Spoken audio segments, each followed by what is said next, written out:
Bismillahirrahmanirrahim. Ibu, saya mahasiswa PPG atas nama Kak Sumarni dari kampus Unpas dalam rangka memenuhi tugas wawancara dengan kepala sekolah terkait identifikasi masalah yang saya temukan. Nah, ada beberapa permasalahan yang saya temukan di kelas. Di antaranya yaitu tentang konsentrasi, kurangnya konsentrasi peserta didik dalam melaksanakan pembelajaran. Menurut Ibu selaku kepala sekolah, apa faktor yang menyebabkan peserta didik kurang dalam konsentrasi? Iya. Kalau dalam sekolah itu konsentrasi itu nomor satu ya. Semakin baik konsentrasi, semakin banyak yang diserap. Sepengetahuan saya ya, berdasarkan pengalaman juga ya, yang namanya konsentrasi itu tentu saja dipengaruhi oleh faktor-faktor tertentu. Yang pertama mungkin faktor internal ya. Kalau internal ya terkait dengan apa yang ada di dalam dirinya, mungkin secara fisiologis anak, atau mungkin juga secara genetis itu faktor anak dari dalam. Sementara kalau eksternal biasanya lebih pada pembiasaan ya. Contoh setahu saya, kalau anak yang fokus itu dilatihnya memang harus mengerjakan satu pekerjaan dalam satu waktu. Seperti kita ketahui gen alpha sekarang tuh kan multitasking ya. Jadi sambil mengerjakan ini dia sambil makan, sambil nonton gitu. Nah, sebetulnya itu bisa dilatih dengan pembiasaan yang baik. Jadi tentu faktor eksternal adalah faktor pembiasaan. Pembiasaannya itu siapa yang bertanggung jawab? Tentu saja orang yang lebih dewasa darinya, apakah itu orang tua di rumahnya atau kita sebagai guru, seperti itu. Baik, terima kasih Ibu untuk penjelasannya. Sedangkan untuk solusi yang bisa saya lakukan dalam menangani permasalahan anak yang kurang konsentrasi. Kalau anak yang kurang konsentrasi sebetulnya lebih pada pembiasaan ya, kembali lagi yang namanya anak itu terus berkembang. Jadi mungkin hari ini dia tidak konsentrasi, tapi kalau sudah dilatih berulang-ulang, insya Allah sih ada hasilnya. Intinya pada kalau internal tadi ya mungkin agak sulit kita perbaiki, tapi kita bisa memberikan stimulus bagaimana merangsang anak untuk tetap dia bisa berkonsentrasi. Jadi tugas kita sebagai guru nih, bagaimana caranya membuat suatu rencana pembelajaran yang membuat anak itu menyenangkan dan dia tetap fokus pada apa yang kita sampaikan, seperti itu. Baik, terima kasih Ibu untuk penjelasannya. Sekarang untuk pertanyaan berikutnya itu tentang literasi Ibu. Literasi. Iya, jadi peserta didik itu di kelas 1 khususnya ya, di kelas saya masih banyak yang kesulitan dalam membuat kalimat dengan bantuan gambar ilustrasi. Nah, menurut Ibu faktornya apa gitu yang menyebabkan ilustrasi? Jadi maksudnya ada suatu gambar, ada anak disuruh membuat kalimat berdasarkan gambar. Iya, sebetulnya memang untuk pemahaman gambar itu memang jangankan anak-anak ya, kita saja dewasa kadang multitafsir gitu. Barangkali faktor internalnya adalah kemampuan anak menginterpretasikan gambar itu dengan apa yang ada di otaknya begitu ya, apa yang ada di pikirannya. Jadi mungkin kemungkinan besar untuk kesulitan ini ya itu yang secara internal, ada daya tangkap yang miss, mungkin seperti itu ya. Kalau eksternalnya barangkali anak tidak dibiasa, kembali sih kepada pembiasaan ya. Apakah anak itu sering membaca buku, mungkin kalau dulu kita kan waktu kecil suka yang komik-komik tuh. Nah, itu kan membantu untuk mengilustrasikan ya. Sehingga kita paham ketika ada gambar ini, kita sudah bisa memprediksi nih, oh pasti ini ceritanya tentang ini. Barangkali seperti itu. Makanya ya di usia golden age itu memang itu mah udah faktor orang tua ya. Harus merangsang bagaimana pembiasaan anak untuk berliterasi sejak dini, seperti itu. Jadi kembali sih, kalau internal berarti lebih ke daya konsentrasinya atau lebih ke kemampuannya, intelektualnya gitu. Kalau eksternal ya mungkin itu kembali pada pembiasaan. Berarti untuk solusinya mungkin lebih banyak pembiasaan gitu Bu ya. Betul. Jadi barangkali kita bisa menyediakan buku-buku yang buku bergambar gitu, seperti gambar bercerita lah. Jadi anak nanti bisa mengikuti apa yang ada dalam cerita gitu ya. Sama sering berlatih mungkin itu ya. Nah, itu dia. Kuncinya adalah itu ya. Makanya practice make perfect gitu kan. Iya. Nah, sekarang Ibu permasalahan berikutnya itu tentang numerasi yaitu ya rendahnya pemahaman peserta didik terkait geometri Ibu. Geometri yang dibahas di sini itu yaitu tentang bangun datar. Jadi anak-anak tuh masih banyak kesulitan dalam membedakan bentuk bangun datar. Nah, apa menurut Ibu yang menyebabkan anaknya kesulitan? Sebetulnya saya lebih setuju dengan teori Gardner ya, bahwa kalau matematika itu memang semacam kecerdasan khusus ya. Kita tidak bisa tidak bisa menuntut anak supaya dia bisa banget, tapi apa yang bisa kita lakukan adalah bagaimana dia menyukai pembelajaran matematika seperti itu. Adapun nanti pengembangannya pasti di kelas tinggi ya. Terkait dengan tadi pertanyaannya tentang Geometri. tentang kesulitan anak dalam geometri, barangkali kalau bisa saya prediksikan itu lebih ke pemahaman awal yang masih belum muncul. Seperti kita ketahui kalau di kami itu ada masa masuk itu ada observasi di awal. Minimal anak sudah tahu segitiga itu bentuknya seperti apa. Walaupun memang dikenalkannya baru dalam bentuk puzzle misalnya ya, atau peraga-peraga seperti itu. Nah, barangkali nanti bisa jadi solusi juga tuh Bu. Kita memperkenalkannya tidak lewat gambar, tapi lewat apa yang dia lihat sehari-hari. Jadi lebih sinkron dengan pengalaman dia yang sudah dialami oleh siswa ya. Misalnya kalau untuk buku itu kan bisa, yang seperti ini bentuk geometrinya apa. Jadi mungkin bisa mulai dari yang konkret dulu gitu ya. Karena ya seperti kita ketahui usia SD itu kalau kata biasa ya itu masuk konkret ya. Jadi memang kita harus membawa media yang sesuai dengan pengalaman anak sehingga nanti anak menghubungkannya tidak sulit. Jadi kembali PR kita bersama ya solusinya gitu, membawa media yang cocok untuk ke anak-anak. Nah, itu ya solusinya Bu ya. Mungkin seperti medianya kayak misalnya kayak stick es krim mungkin bisa dibuat segitiga mungkin ya, atau mungkin juga misalnya banyak tuh sekarang bungkus kemasan makanan yang berbagai bentuk juga bisa kita perkenalkan seperti itu ya. Terima kasih Ibu ya. Baik, untuk permasalahan berikutnya itu yang saya temukan itu tentang guru ya yang kurang maksimal dalam model pembelajaran inovatif di kelas. Jadi pembelajaran itu kurang menyenangkan gitu dan menarik. Nah, yang saya kenal itu permasalahan di diri saya juga. Ya mungkin itu masalah bersama juga ya. Intinya inovasi itu, guru yang inovatif itu tidak terbit dengan sendirinya, harus melalui step by step, harus paham dulu apa yang diperlukan anak dan apa yang bisa kita berikan untuk anak itu sih. Karena kan kalau inovasi itu berarti memberikan sesuatu yang baru buat anak begitu ya, yang inovasi itu berarti ini kembali pada kreativitas dari guru. Jadi yang namanya kreativitas itu kembali tidak muncul dengan sendirinya, tapi memang harus diasah. Bagaimana cara mengasahnya? Sekarang mah alhamdulillah nih udah faktor gadget ya, itu kita manfaatkan. Apakah kita lihat di YouTube atau di real media sosial itu kan suka muncul ya tiba-tiba pembelajaran ini, itu bisa kita ATM sih. Saya pikir itu lebih ini.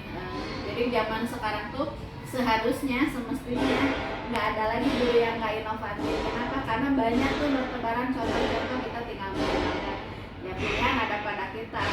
Apakah kita mau mengasah kreativitas atau kita sibuk dengan medsos hanya untuk pekerjaan lain atau hanya untuk melihat-lihat hal-hal yang lain. Kalau saya sarankan sih, termasuk saya juga ya, walaupun sudah jadi kepala sekolah, tetap yang saya lihat adalah ternyata ada metode pembelajaran yang menyenangkan seperti ini gitu. Apalagi kalau anak-anak SD kan pas bermain ya tidak bisa juga kita jejali terus-menerus dengan materi. Kalau dia tidak menyenangkan malah bisa mogok juga begitu ya. Jadi kembali apakah gurunya mau mengasah kreativitasnya atau tidak. Jadi itu bisa jadi solusi juga Bu ya. Betul. Jadi mungkin bagaimana cara mengasah, mungkin kalau pribadi tadi apalagi sekarang udah ada platform Merdeka Mengajar seperti apa itu banyak ya, teorinya seperti apa, nanti aplikasinya seperti apa, juga bisa membuat komunitas Boas.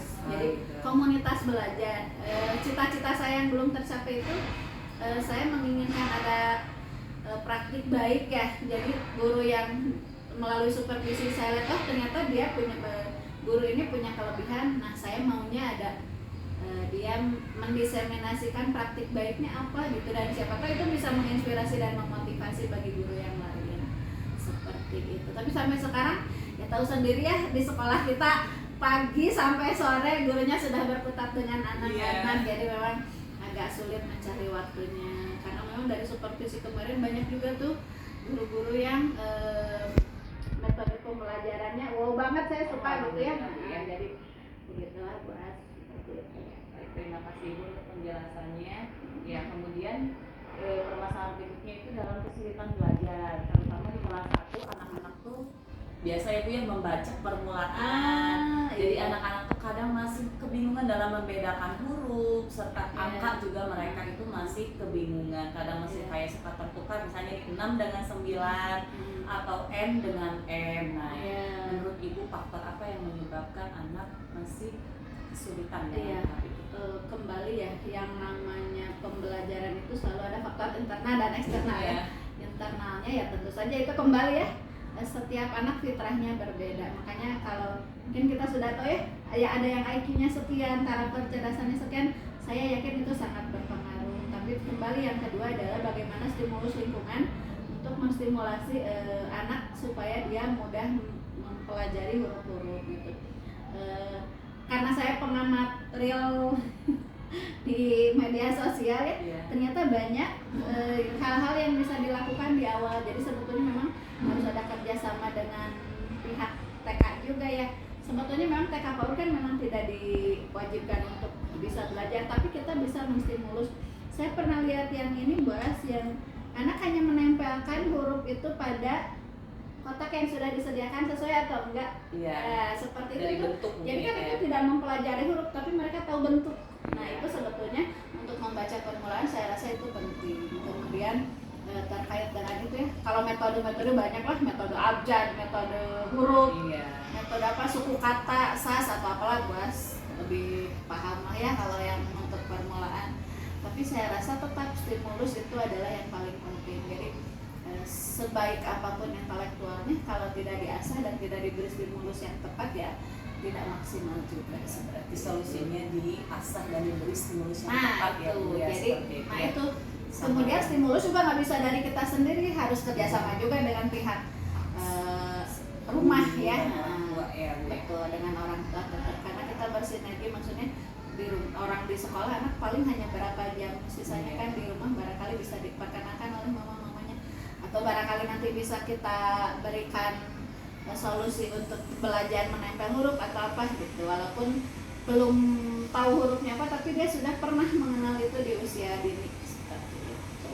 Terima kasih Bu untuk penjelasannya. Ini masih ada beberapa soal lagi Bu, Iya. 2 lagi. Nah, ini permasalahan yang berikutnya ini sama di diri saya juga sih. Kadang saya tuh masih kebingungan atau kadang belum mengaplikasikan pembelajaran yang HOTS itu Bu. Nah, permasalahannya ke dalam modul pembelajaran kadang guru tuh masih ketakutan ya untuk menyiapkan itu apa yang modul pembelajaran HOTS itu. Nah, gitu. Faktornya apa yang HOTS ya. Iya. Sebetulnya kita juga harus meluruskan pengertian dari HOTS itu sendiri ya. Kadang kita mengartikan HOTS itu soal yang sulit ya. Padahal bukan itu. Sepanjang pengetahuan saya yang namanya HOTS itu adalah ada pola pikir yang harus dihadapi, atau pola pikir yang harus dipahami oleh siswa sehingga itu bertahap. Misalnya kalau dulu mungkin zaman kita SD dulu, sebutkan bunyi sila ketiga, soalnya seperti itu ya. Itu kan bukan HOTS, itu hanya recall. Tapi ketika kita memberikan gambar, kemudian anak melihat gambar, itu kan sudah ada tahapan berpikirnya dulu ya. Jadi sebelum dia menjawab, dia harus menyimak, harus mengamati, harus mencermati gambar apa yang dia lihat, kemudian baru dia bisa ceritakan. Nanti kan menyimpulkan, oh karena ini, mungkin bisa kita beri prolog juga nih, bahwa perhatikan gambar ini, kemudian dilihat dari gambarnya ini termasuk sila keberapa. Saya rasa itu juga untuk anak SD sudah HOTS ya. Karena kenapa? Karena itu tidak ada di buku dan dia harus berpikir seperti itu. Jadi mungkin dari kitanya sendiri harus satu bukan visi, satu kerangka pikir bahwa yang namanya HOTS itu bukan soal yang sulit, tapi bagaimana memberikan kesempatan kepada siswa untuk berpikir secara bertahap seperti itu. Ya, berarti solusinya jangan dulu berpikir soal HOTS itu Betul. soal yang Kemudian sulit memang ya. kita juga nggak bisa tiba-tiba memberikan anak soal HOTS kalau pembelajarannya tidak HOTS. Iya. Ya, jadi memang tugas guru harus memberikan atau merancang pembelajaran yang bisa membuat siswa itu berpikir secara bertahap begitu. Mungkin kalau di kelas 1, 2 itu kelas permulaan yang soalnya tetap mudah, tapi bagaimana cara dia memahami dari awal, memahami persoalannya gitu. Jadi tidak hanya recall. Untuk selanjutnya itu pertanyaan terakhir, yaitu sama ini ya, permasalahan guru biasanya tentang penggunaan media teknologi. Ibu biasanya itu guru tuh belum maksimal dalam penggunaan media pembelajaran yang melibatkan teknologi IT, ya. atau berbasis IT. Nah, menurut Betul, Ibu faktor apa yang menyebabkan hal itu bisa terjadi? Sebetulnya kalau di sekolah kita di setiap kelas memang sudah dibekali dengan proyektor head ya, dengan proyektor dan audio.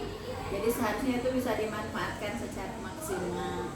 Tapi bagaimana pelaksanaannya di kelas ya kembali pada gurunya masing-masing. Apakah mau belajar untuk memanfaatkan IT ini atau ya sudah seadanya. Jadi saya mengutip pepatah siapa saya lupa, bahwa bukan tentang lagunya, tapi tentang siapa yang menyanyinya gitu ya. Mungkin kalau Agnes Monica nyanyi cicak-cicak di dinding juga merdu ya. Beda dengan saya mungkin nyanyi yang bagus juga, kalau saya nyanyi agak gimana gitu, yang sama pembelajaran juga seperti itu. Sebaik apapun perencanaannya, kalau penyanyinya tidak baik dalam melaksanakannya ya tidak terlaksana. Maka seperti itu juga pembelajaran IT. Apakah kita guru memanfaatkan IT atau tidak? Kalau di kami sih mungkin boleh juga menjadi solusi ya Bu. Kalau di kami memang setiap ada in-house training itu, walaupun tidak selamanya in-house training kita memperkenalkan itu, tapi untuk pembuatan media Canva atau pembelajaran membuat PowerPoint yang menarik seperti apa, itu kan biasa kita laksanakan di in-house training kita. Itu bisa jadi solusi bagaimana meningkatkan kemampuan ber-IT. Jadi sebetulnya kadang orang tuh yang pertama bisa saja karena malas, ya sudahlah seadanya, atau karena memang tidak difasilitasi. Walaupun sekarang sebetulnya mau belajar sendiri juga di media sosial mana sih yang tidak ada bagaimana cara membuat ini, bagaimana cara membuat itu, ya tinggal kembali kepada kita. Jadi kembali intinya, mungkin kalau faktor internal memang tetap ya motivasi intrinsik dari gurunya. Kalaupun motivasi ekstrinsik ya kadang ya tidak menutup kemungkinan juga banyak guru yang gaptek juga, sementara anak-anaknya lebih jago ngoprek IT begitu ya. Tapi tetap kita juga harus mengikuti perkembangan zaman. Walaupun sih sebetulnya saya pribadi tidak menomorsatukan IT ya. Bahkan orang-orang IT-nya sendiri itu yang pendiri Facebook segala macam itu kan justru tidak memberikan gadget kepada anaknya sebelum anaknya usia 12 tahun. Artinya apa? Ada masa-masa yang tidak kenal IT juga it's okay gitu. Tapi tetap pada prinsipnya bagaimana pembelajaran itu menyenangkan, bagaimana bisa berpihak kepada anak. Karena ya yang sekarang yang dituntut itu ya, bagaimana pembelajaran berpusat pada anak. Apakah itu suatu kebutuhan ya tergantung pada konteksnya seperti itu. Tapi tetap yang namanya guru mah ya minimal tidak ketinggalan zaman lah, harus tetap mengikuti seperti itu buat. Baik Ibu, terima kasih untuk penjelasannya sangat rinci dari pertanyaan 1 sampai 5. Bisa kalau terima kasih. Sama-sama.